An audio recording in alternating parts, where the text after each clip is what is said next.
Welcome back, guys. This is Potter Fanfic Hub. Here we explore powerful Harry Potter, gothic stories, and hidden magic. This video is self-recorded and fully created in the language of its latest policies. What if Arcturus Black raised Harry Potter to become the strongest pure-blood wizard alive? If you enjoy epic magical videos, subscribe to Potter Fanfic Hub. Now let's story begin. Chapter 1: The Black Patriarch's Decision. The night had teeth. Rain lashed against the broken windows of Godric's Hollow like 1,000 tiny whips, each droplet carrying the cold fury of autumn's final breath. The cottage at the end of the lane stood hollow now, its warmth gutted, its laughter silenced, its very soul torn open by something that should never have walked the earth in any form. Smoke still curled from the wreckage, twisting into the storm-dark sky like ghosts trying to escape. Arcturus Black arrived on foot. No phoenix. No thestrals. No grand entrance befitting the former head of the most ancient and noble house of Black. He walked through the mud-soaked grass with the slow, deliberate pace of a man who had buried 3 children and refused to bury a 4th. His dragon-hide boots sank into the earth with each step, and the rain parted around him, not through magic, but through sheer, unspoken will. The water slid down an invisible shield a hair's breadth from his skin, leaving him dry, composed, and utterly untouched by the chaos around him. He was 83 years old, and he looked like death carved from marble. His face held the sharp angles of old money and older magic, high cheekbones that could cut glass, a jaw that had never yielded to anyone, and eyes the color of storm clouds before lightning strikes. Silver streaked through his black hair, pulled back severely from his temples. His beard was close-cropped, meticulous, each gray hair in its proper place. The cloak over his shoulders bore the Black family crest, a shield with a star and a chevron, surrounded by ancient runes that thrummed with dormant power. But his wand hand trembled. Just slightly. Just enough.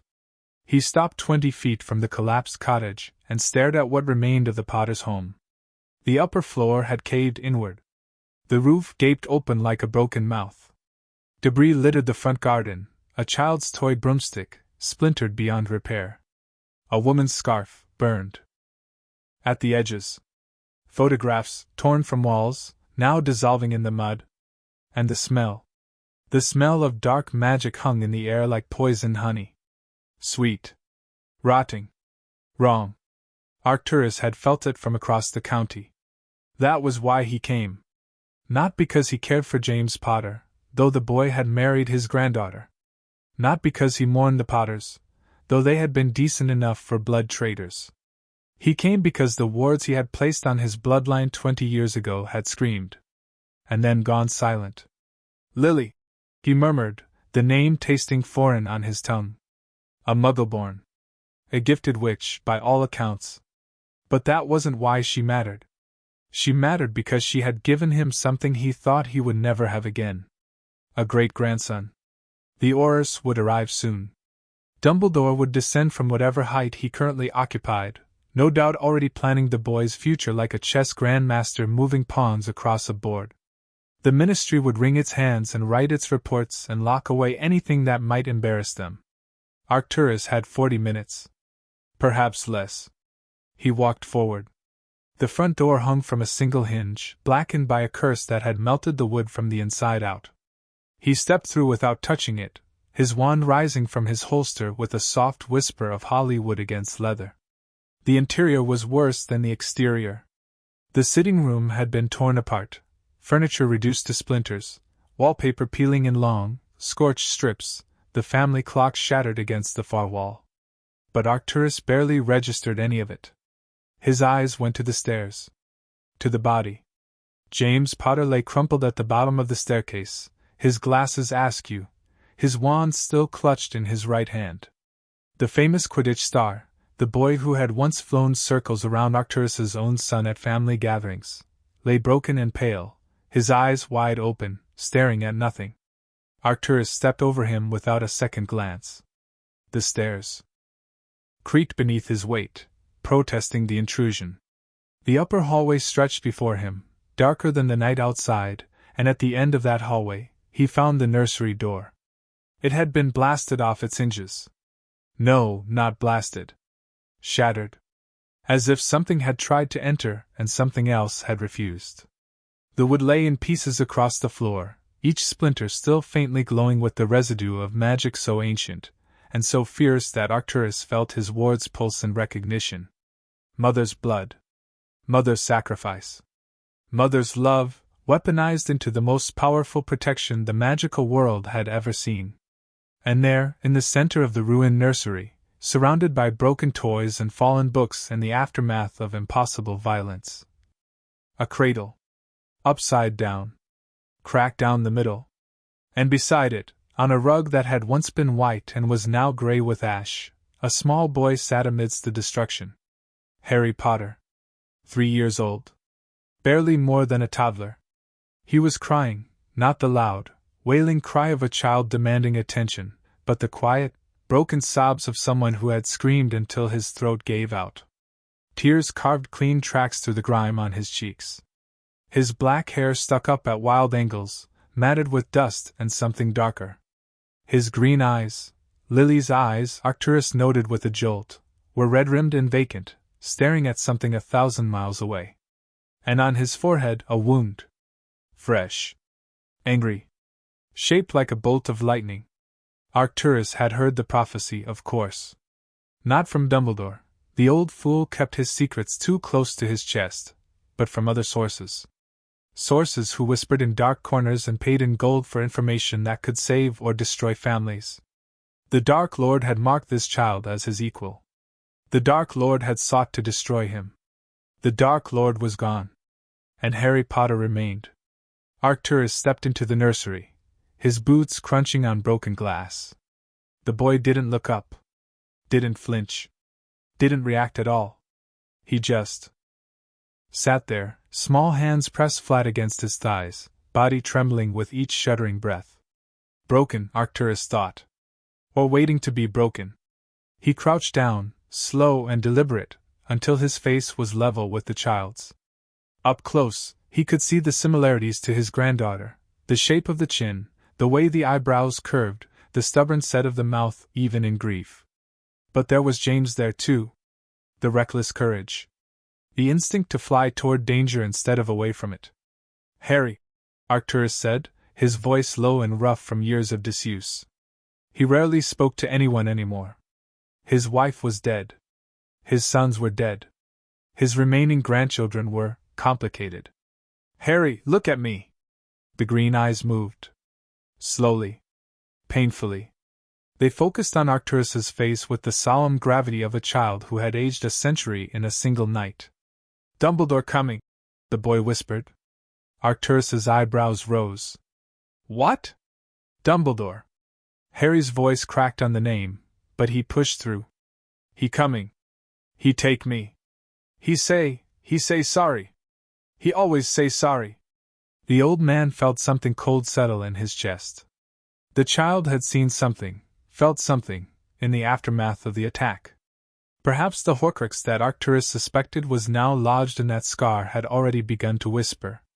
Perhaps Harry simply possessed an unnatural sensitivity to magic.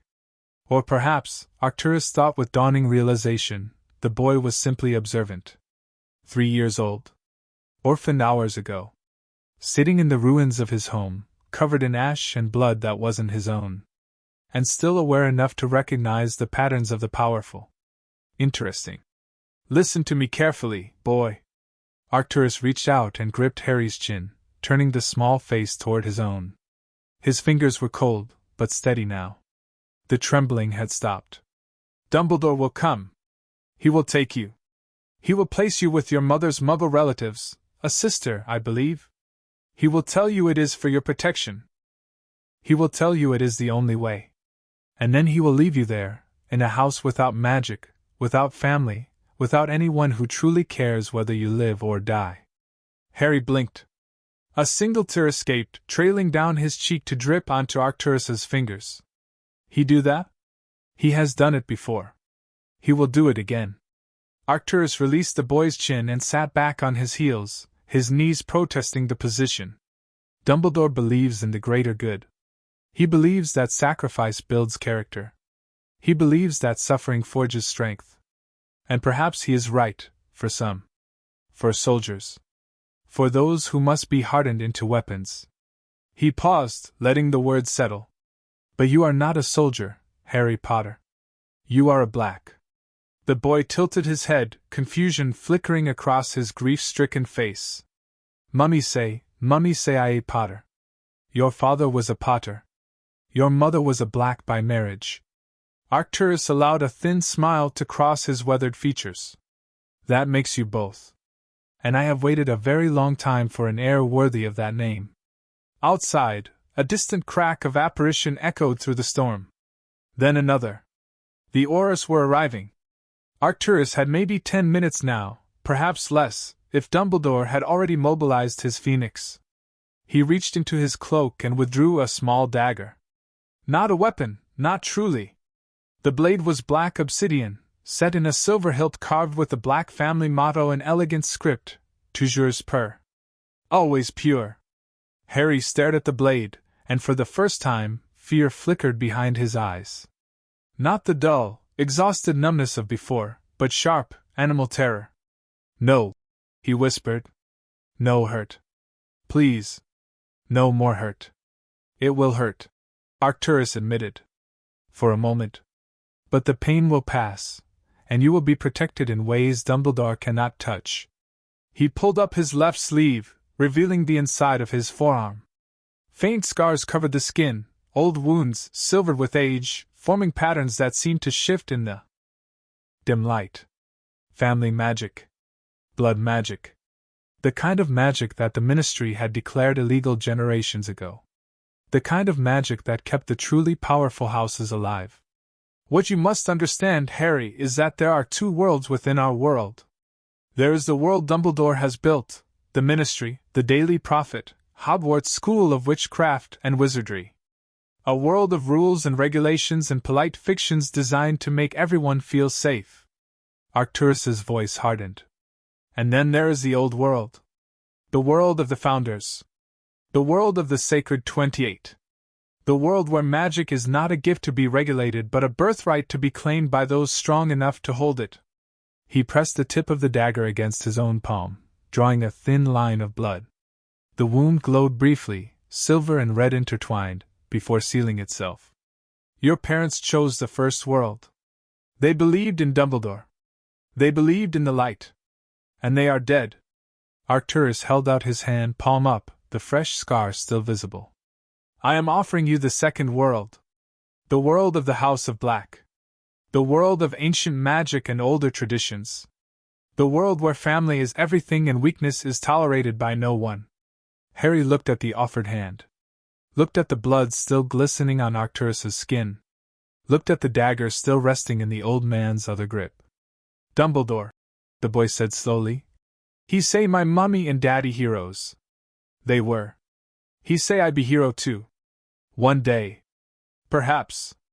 Arcturus didn't move his hand. Or you could be more than a hero, Harry. Heroes die young. They sacrifice themselves for causes that forget them before their graves have grass. But the heads of great houses, they endure.